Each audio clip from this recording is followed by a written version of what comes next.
In order to address the debt crisis, you talk about the need to do more than just tinkering with discretionary spending, but to overhaul the tax structure and restructure entitlement programs. A bipartisan group of senators are developing a plan that will do just that.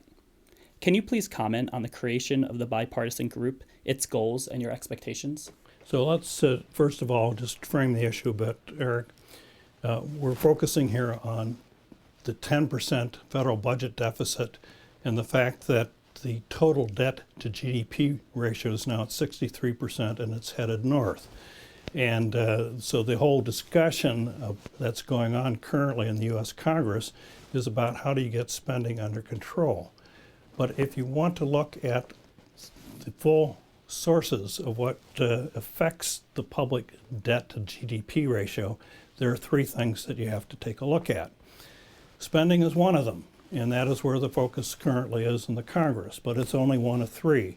The other two are the tax structure, and we can think of that as changing the taxes that you pay, but more properly it's talked about as this tax structure because it would have to do with deductions that you can make and tax rates and a whole variety of things. And then the third category is the entitlement programs. And we know those very well. They're Social Security, Medicare, and Medicaid are the three principal ones. And what we also know that the current track that the entitlement programs are on is that the benefits will grow over time, the funding sources will not, and as time passes, essentially those plans will go bankrupt. And the only way currently, if nothing is done, is they will end up getting funded by issuing federal debt. So those are the kind of the three things. Now let's come back and talk about what's going on in the Congress right now. You mentioned the senators, but to frame this, we need to start with the House of Representatives. So the House of Representatives recently passed a resolution called a continuing resolution that would extend funding of the fiscal year 2011 budget. So that started on the 1st of October last year and goes through the 30th of September this year, from now through September, but at a rate that would cut expenditures or spending by an additional $60 billion. That's already been passed by the House. The Senate has not acted on that. On March the 4th, the current continuing resolution expires. And if nothing is done on March the 4th, then the government can no longer make expenditures of any sort because there won't be any authorization to do that. So what happens after March the 4th? Well, before I get to answering what happens after March the 4th, there's a second piece to this story, and that has to do with the federal debt ceiling, which is part of the story, but it's on a separate track from the continuing resolution. The debt ceiling really limits the amount of money that the U.S. Treasury can borrow. We're very close to maxing out that limit right now.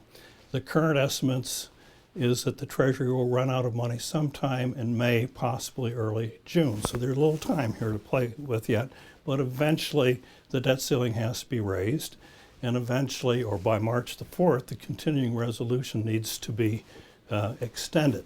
So now what's going to happen? Well, you've got the House has already passed the continuing resolution. The Senate, as you mentioned, has these, there are 6 senators actually who are working together, and it's a bipartisan group right now, who actually believe that focusing only on spending cuts alone is not adequate, that you should also right now be focusing on entitlement programs, because that, after all, is a very serious long-term problem. So we'll see what happens, because now you've got the political process in play with the House on one course. The Senate may be on another course, although it's not clear at this point that 6 senators represent the consensus of the Senate. What's most likely to happen is that March 4th will come and there will be not an agreement between the House and the Senate. But rather than let the government shut down, very likely there will be a 1 or 2 week extension of the continuing resolution, and that process most likely will continue with a lot of discussion and a lot of arm waving and so forth until the federal debt ceiling really becomes binding, because that one will absolutely force a final decision. And what I think will likely happen at this point is that you will have a combination of raising the debt ceiling and passing the continuing resolution combined into one initiative. Probably will happen sometime in May, maybe as late as early June.